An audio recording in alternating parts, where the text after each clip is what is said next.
Yeah, of course. It's all numbers. Meron na.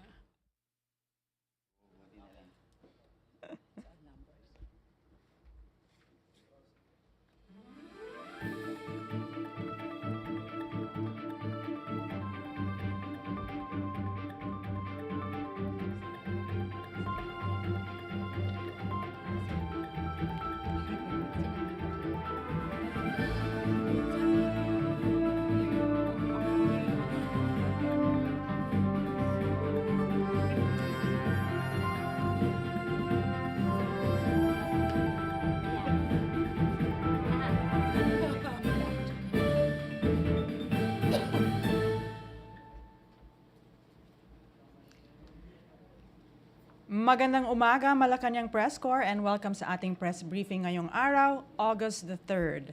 The Department of Budget and Management recently submitted the proposed 2024 National Expenditure Program amounting to 5.768 trillion pesos to the House of Representatives. Under the proposed budget, the following sectors would be prioritized: food security, transport and logistics, energy, education, health, social protection, fiscal management, bureaucratic efficiency, climate change, and the Bangsamoro Autonomous Region in Muslim Mindanao. And in line with these are all in line with the objectives set by the Philippine Development Plan and the Marcos administration's 8-point socio-economic agenda. And to tell us more about this, we have with us Budget Secretary Amenah Pangandaman, Chief Economist Dr. Joselito Basilio, Undersecretary Janet Abuel, and Assistant Secretary Dela Vega. We are full force today to talk about the budget. To start our briefing, let us watch this video presentation from the DBM to have a glimpse of the salient features of the 2024 National Expenditure Program. The Philippines, now one of the best performing economies in Asia. Defying global headwinds and the challenges of the pandemic, GDP growth hit 7.6% in 2022 and is expected to continue to be the highest in Southeast Asia in 2023. We are on track with our Agenda for Prosperity, our roadmap for economic transformation based on our medium-term fiscal framework and 8-point socio-economic agenda. This is also aligned with the Philippine Development Plan 2023 to 2028. For fiscal year 2024, the proposed national budget is 5.768 trillion pesos, equivalent to 21.7% of GDP, 9.5% higher than the previous year's budget of 5.268 trillion pesos. This budget was carefully considered to strengthen the purchasing power of Filipinos, reduce vulnerability and mitigate scarring from the COVID-19 pandemic, and ensure sound macroeconomic fundamentals in the near term. Bearing in mind inclusivity, the social services sector will receive the largest allocation of 37.9% or 2.2 trillion pesos. Towards sustainability, the economic services sector will receive 1.7 trillion pesos or 29.6% of the budget. The proposed national budget has been designed to achieve the near-term objectives identified in the 8-point socio-economic agenda. To ensure food security, we will strengthen our agriculture sector. We are boosting rice production with 30.9 billion pesos for the National Rice Program. We will assist local rice producers through the Rice Competitiveness Enhancement Fund. Agricultural products such as corn and high-value crops will receive increased funding, and we will improve agro-fisheries through the National Fisheries Program. To reinforce agricultural productivity, the National Irrigation Administration will receive 31.2 billion pesos to generate an additional 31,548 hectares of irrigated farmland. We will continue the Build Better More program with an allocation of 1.4 trillion pesos for 2024. This will fast-track the infrastructure flagship projects of the administration of President Ferdinand R. Marcos Jr. and see the construction and improvement of more roads, airports, railways, school buildings, hospitals, and health centers, as well as housing and community facilities. To achieve all this, we have allocated 822.2 billion pesos for the Department of Public Works and Highways and 214.3 billion pesos for the Department of Transportation. To reduce energy costs and promote a sustainable mix of energy resources, we are focusing on renewable energy development, energy efficiency and conservation, and alternative fuels and technologies programs. Following the lessons from the pandemic, we are expanding access to affordable and quality healthcare even in the farthest regions through the National Health Workforce Support System, Health Facilities Enhancement Program, and the National Health Insurance Program. Education remains a top priority, with 924.7 billion pesos, equivalent to 16% of the national budget, with higher allocations to the Universal Access to Quality Tertiary Education Program, Basic Education Facilities Program, and the newest Supporting Innovation in the Philippine TechVoc Education Training System program. With strengthened social protection, we will ensure that no Filipino is left behind. We are providing the Pantawid Pamilyang Pilipino program with a higher allocation of 112.8 billion pesos, while the social pension for indigent senior citizens is now doubled to 49.8 billion pesos. The Pambansang Pabahay para sa Pilipino program will be supported with a goal of building 6 million affordable and decent housing units within 6 years. We are also introducing the Philippine Food Stamp program to address the nutrition needs of the most food-poor Filipinos with 1.9 billion pesos. Sa ating pagtahak sa kaunlaran, walang mamamayang Pilipino ang maiiwanan. Towards bureaucratic efficiency, our digital transformation will be accelerated with 38.7 billion pesos for digital infrastructure. To ensure efficient and sound fiscal management, we will adopt the Integrated Financial Management Information System throughout the bureaucracy, following Executive Order Number 29, Series of 2023. To ensure sustainability, climate change expenditure tracking has now reached 543.4 billion pesos to monitor the scope and distribution of the country's climate action. Our local government units will receive 871.4 billion pesos pursuant to the Mandanas-Garcia Supreme Court ruling. Meanwhile, 70.5 billion pesos will be allocated for the annual block grant of the Bangsamoro Autonomous Region in Muslim Mindanao, which increased by 9%.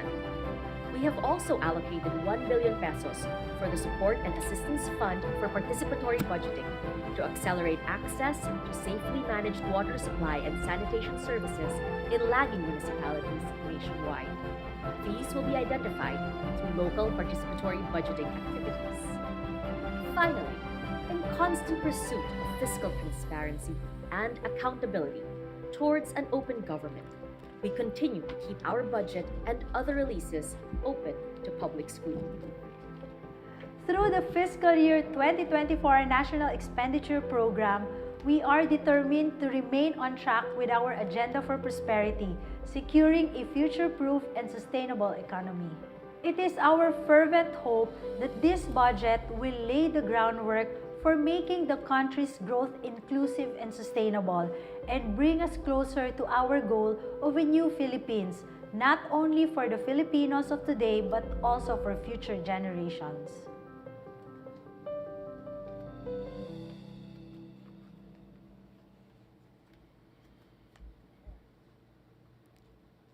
Okay, there we have it. Those are the summary of the 2024, the proposed national budget. We are going to open the floor now to questions, but before we start, I actually have a question. Good morning, Secretary. This week has been a bit of a situation for Metro Manila, and Luzon, actually, because of the flooding. I'm wondering, In the national budget, in the proposed budget, are there any plans to address massive flooding, considering this affects business and everyday life of our citizens? Under the DPWH project, there's a flagship project there that that is called a Flood Management Program.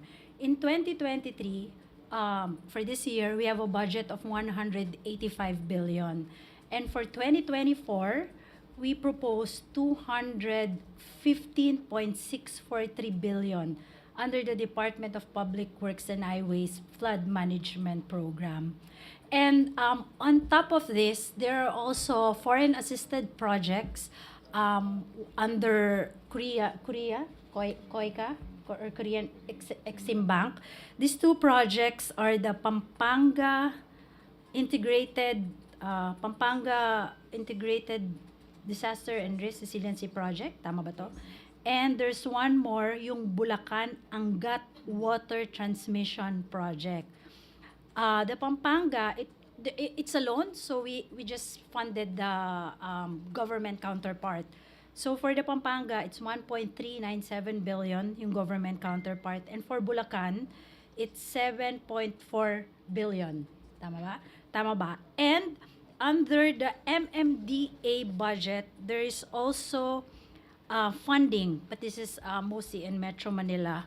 For 2023, it has tama ba? Flood control 1.9 billion, and then for 2024, there's 1.3 billion pesos. Okay. Yes, that's. So that's also in keeping with the priority of infrastructure development for the coming year. Now let's open the floor to Malacañang Press Corps. Any questions? Maricel Halili, TV5. Hi, Secretary. Magandang umaga po. Secretary, I understand that next year's proposed confidential and intelligence funds are higher by about 120 million pesos compared po sa allocation this year. Why is there a need to increase the intelligence, the confidential and intelligence fund for 2024?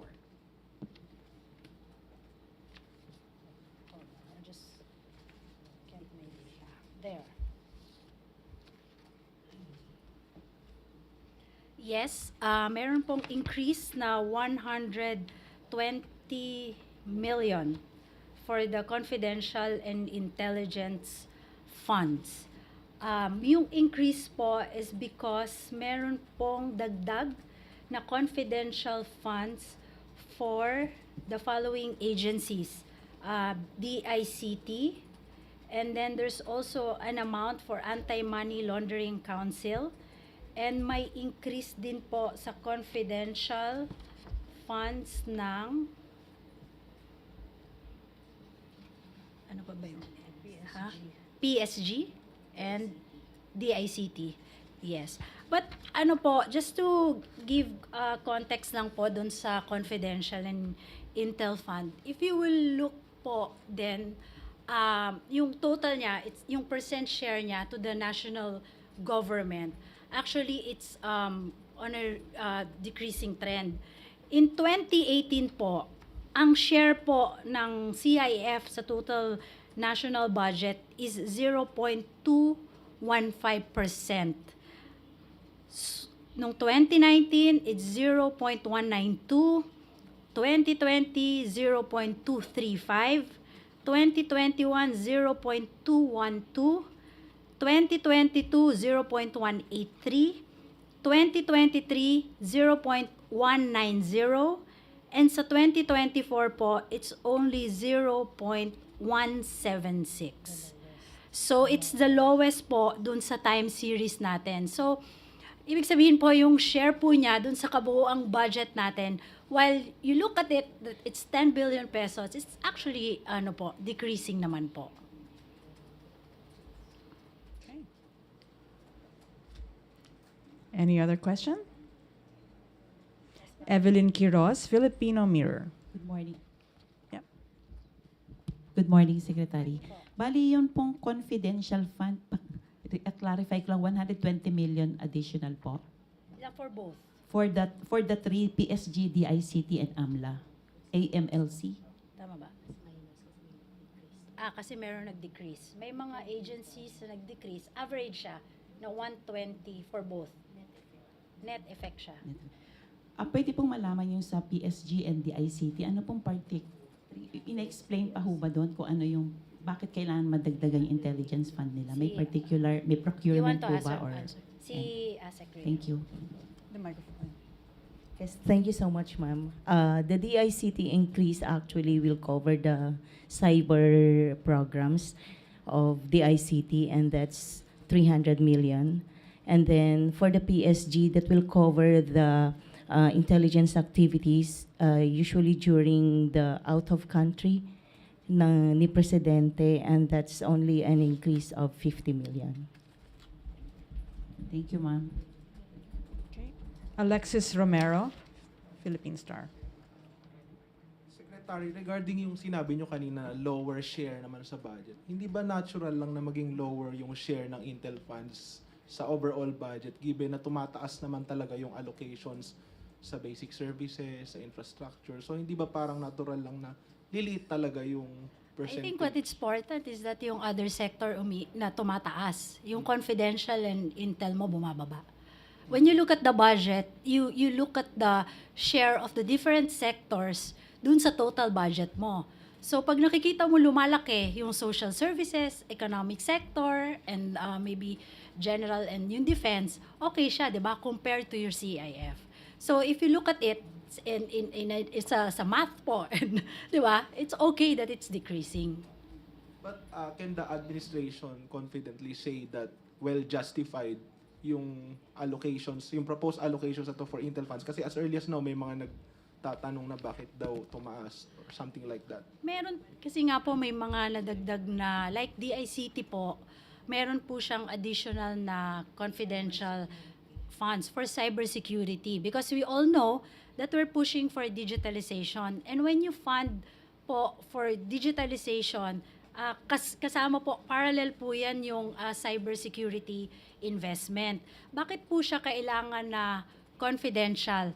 Because pag cybersecurity, it's related po, Ma'am Evelyn, dun sa sinabi niyo po, sa procurement process. Because you cannot, dun sa TOR mo, hindi mo siya pwedeng ilagay po yung technical specifications nung cybersecurity projects mo because may mga, di ba, ano man tawag doon, yung mga nag-hack, yung mga hacker. Pag makita nila yung specs, edi, di ba, wala rin po, hindi rin po natin ano yung cybersecurity project natin and programs. So we can assure the public na tong intelligence, itong mga confidential funds will be beneficial to the country.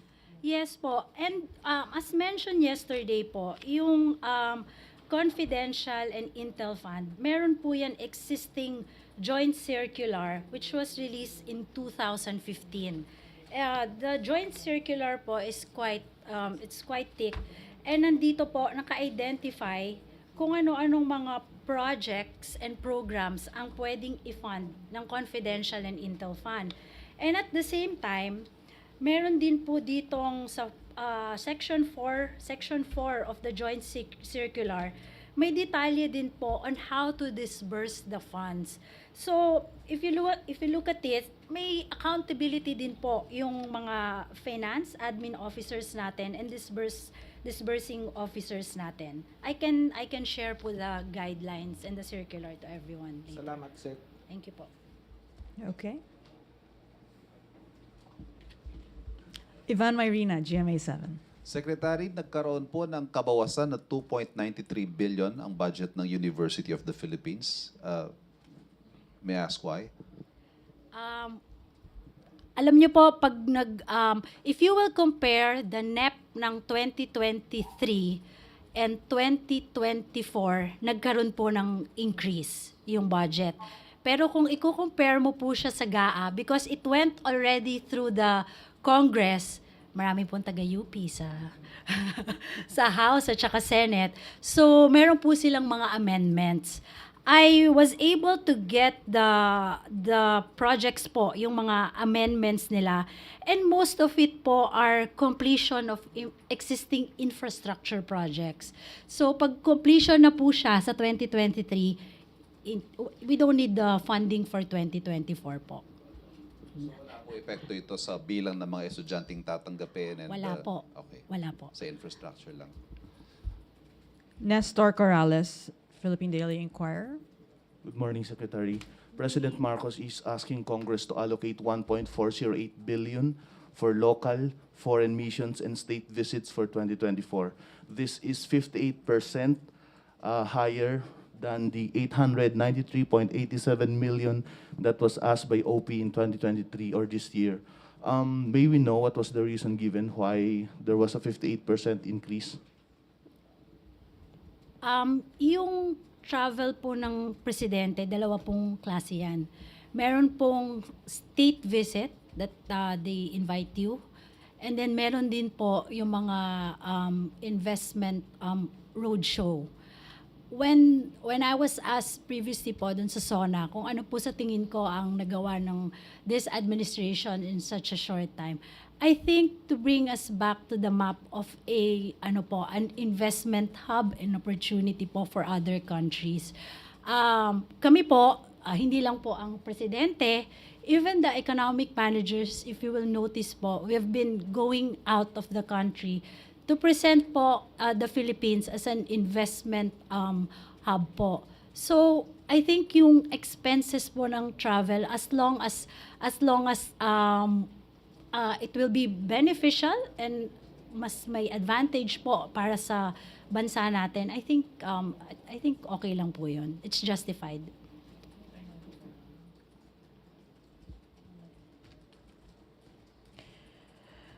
Madeline Moratillo, Net 25. Hi, good morning, Secretary. Bakit po mas malaki yung budget ng DPWH kesa sa DA and DOH given na marami po tayong problema ngayon sa agri-sector and kasama siya dun sa priority ng Pangulo? Thank you po. If you will look at our medium-term fiscal framework when we started the administration, meron po tayo dong goal to really increase or a standard of 5 to 6% of GDP yung infrastructure budget po natin. So, we're being consistent with that. Yung sa DA po, if you will remember po, DA and DAR, we increased already the budget of DA and DAR this year by 30%. So, ang ibig sabihin po nun, nagsimula na po tayo ng mataas yung base natin for 2023.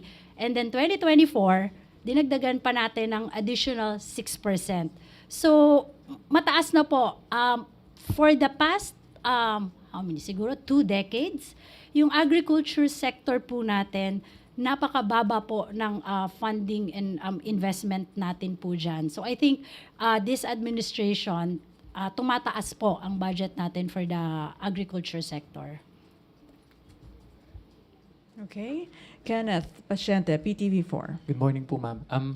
Ma'am, kasunod po ng pagtaas po ng presyo ng produktong petrolyo and of course itong mga recent calamities, how exactly can the government achieve its goal po of strengthening the public's purchasing power under the proposed 2024 budget?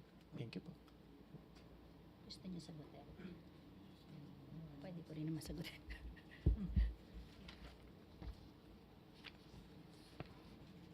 Okay, nasaan nga ba yun? Wait lang ha.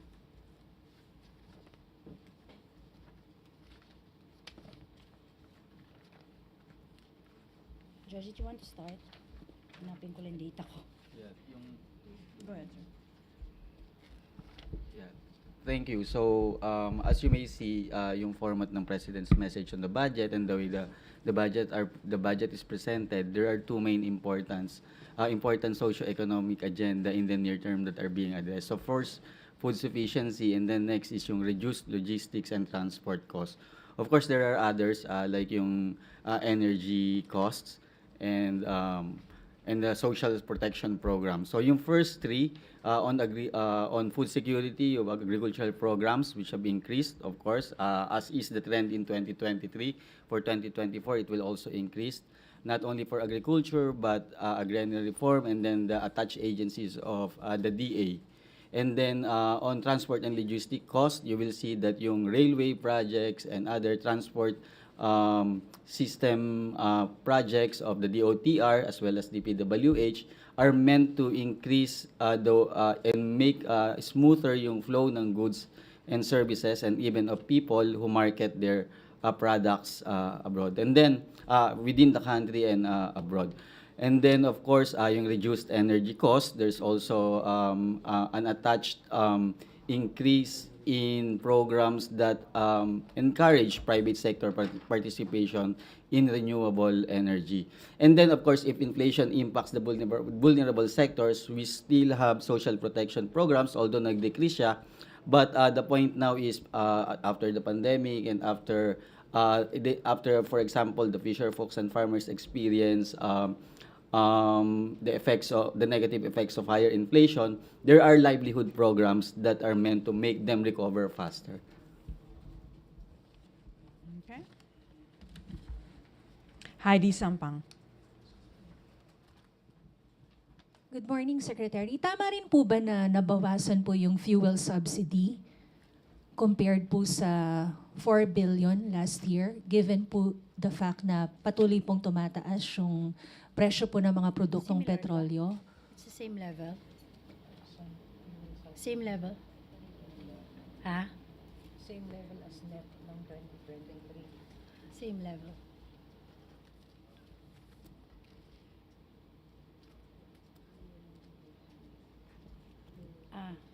Lower a bit. Sa yung fuel subsidy program under the DOTR, it's the same level po that we proposed in 2023. It's still 2.5 billion.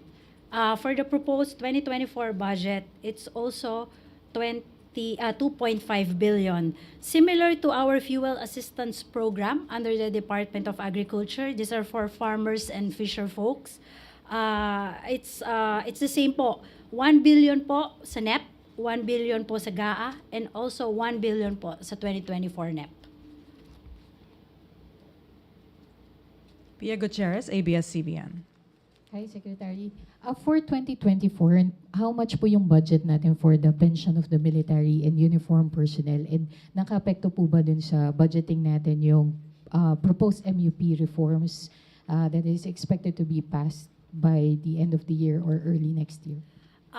Because we don't have the legislation yet, and in fact, we don't have the admin version yet, kasi kakatapos lang po yung consultation ng economic team around the country, and I know that GSIS is working on a actuarial po. Matatapos din po nila yung study within the month or the next 2 weeks. By then po, we will have the admin version of the MUP. So, since wala pa po, same pa rin po yung budget natin. We still provided the fund for the MUP, which is almost 150 billion pesos. Once na mapass na po yung legislation, will we expect changes din po doon sa budget? Yes po, because yung consultation po natin, I think they agreed naman po to contribute dun sa pension system. So mababawasan po yung pressure from our national budget. By how much po? Wala pa po, ma'am. Maybe soon they will have the figures na. Maricel Halili again, TV5. Secretary, just to follow up on Nestor's question earlier, do we have data or rough estimate as to how much did the government spend for the foreign travel of the president, and how much do we earn? Do we have data for that? May final data na ba tayo for to date? For this year, wala pa po. Maybe we can provide second quarter, no? We can provide second quarter once submitted na po yung budget ng agencies. Doon sa kung gaano po kalaki yung nakukuha nating investment, I think DTI DTI already released the figures. Every time dumadating po si Presidente sa mga state visits niya, meron po silang data na nilalabas on the total commitment po from other countries. Maybe I can add also, recently the visit of the President of the European Commission, in her speech, she said that the reason that she was here was also because she met the President in Brussels earlier this year. So these trips that the President and the teams have been making, we are seeing the effects of them now. Evelyn Quiroz, Filipino Mirror. Secretary, kung meron pong budget na puro palabas, meron po ba tayong data na yun naman pong savings nyo for the first and second quarter of 2022? May savings ka naman, 2022. At ano po yung ginagawa kung may savings po yung mga departments?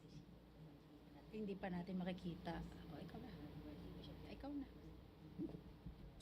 Yeah. As far as 2022 is concerned, we cannot still say that it's savings because the 2022 funds are still available for 2023 for implementation. So we can't give yet any amount as far as that savings is concerned. Thank you. Any more? Alexis, did you have a question? Philippine Star. Secretary, yung mga SONA fiscal wish list ni President Marcos, naka-incorporate na ba yun sa revenue assumptions? The revenue measures yung tax po. measures na pinupusha sa SONA. Yes po. Oo, no. Yes, it's already incorporated. Yung mga tax measures ng administration, the package 4 of Passive Income and Financial Intermediary Taxation Act, VAT on digital service providers, excise tax on single-use plastics, excise tax on pre-mixed alcohol, and the sugar and salt tax. Yes po. So the combined revenues... Motor vehicles, road users tax, mining fiscal regime, and excise tax on sweetened and salt food, beverages and food. Yes po. So the revenues are... Yes we assume we will get them. What if Congress does not pass those measures? Most of the measures po are already in the advanced stage. In fact, yung sa House, most of it are already napasa na po ni Kong Joey. Nasa Senate po, we need Senate to concur kung ano po yung mga napas na budget. Legislations. During the LEDAC po, last month, it was also discussed and the Senate and the House po both committed to pass the legislations po. Pero kung sakaling hindi po, we will borrow. Yes. Or maybe, papalakasin ang ekonomiya para mataas po yung revenue natin. Okay. Thank you, Sec. Okay. Pia Gutierrez, ABS-CBN. Habol lang po dun sa question dun sa flooding. Yun dun sa climate change mitigation, how much are we allocating for 2024? Meron tayo dyan.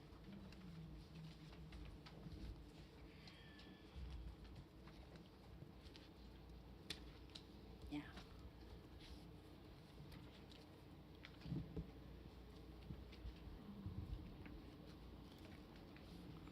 In our budget po, we have a program called Climate Change Expenditures Tagging, CSET po. So for 2024, there's a total of 543.45 billion earmarked for climate change mitigation and adaptation projects and programs of the national government. This is equivalent to 9.4% of the total proposed budget, exceeding our commitment of only 8% share under the Philippine Development Plan.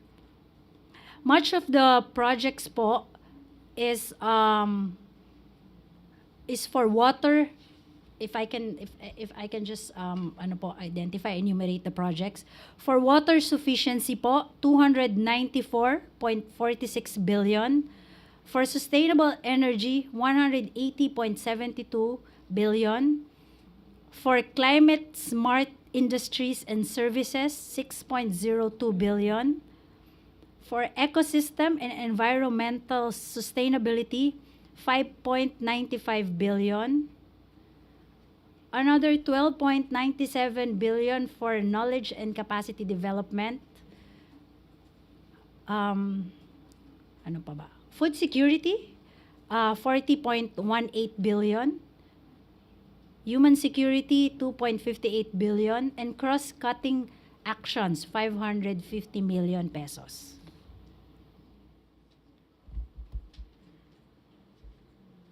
And related to that po is another 1.7 billion under the Philippine Space Agency to better monitor our land and marine resources as well as terrestrial ecosystems. I think this will be used for a satellite. Yeah. 1.2 billion will be used for multi-sectoral unit land assessment satellite development. Yan. Yan po. Ivan Mayrina, GMA7. Question lang po. How much of the 5.7 trillion budget is going to be funded by revenue and how much through borrowings? Borrowing. So borrowing of the borrowing from the total 5.768 trillion budget will be 11% of the pie. So this is consistent with the medium-term fiscal framework. So the rest, as the President said in his SONA for 2023, the same with 2024, socio-economic services will be around still close to 70%. And the rest would be general administration and defense expenses. Okay. I think we're okay, everybody? That's a lot of information, and you have your documents with you. Thank you so much to Secretary Amenah. Would you like to close with something? Dun sa question po ni Sir Ivan, we have during DBCC po, the last DBCC po, we released the figures po of revenues, disbursement, and surplus deficit. Of course, pag may deficit ka, yung mostly yun yung sa loan natin. We can also share you the figures po. Okay. You want to say something to close, or you're okay? Yeah, for more details of the budget, it's online. It's already online, the NEP and all the budget documents. And of course, we want our budget to be transparent, and we want people to participate in the process. So on August 10, we will have our DBCC, and August 22 and 23, August 10 DBCC and HOR, and on August 22 and 23, it will be in Senate of the Philippines. So hopefully you'll also join us there. Para if you need more details of the budget, we'll be there. Similar to our other cabinet secretaries when they go to Congress to defend their budget. Thank you. Okay, well, thank you so much to our very hardworking Department of Budget and Management, of course, led by Budget Secretary Amenah Pangandaman. And thank you, Chief Economist Dr. Joselito Basilio, Undersecretary Janet Abuel, and Assistant Secretary Mary Ann Dela Vega. Thank you, Malacañang Press Corps. Good afternoon. Thank you po. Morning pala. Morning pa ba?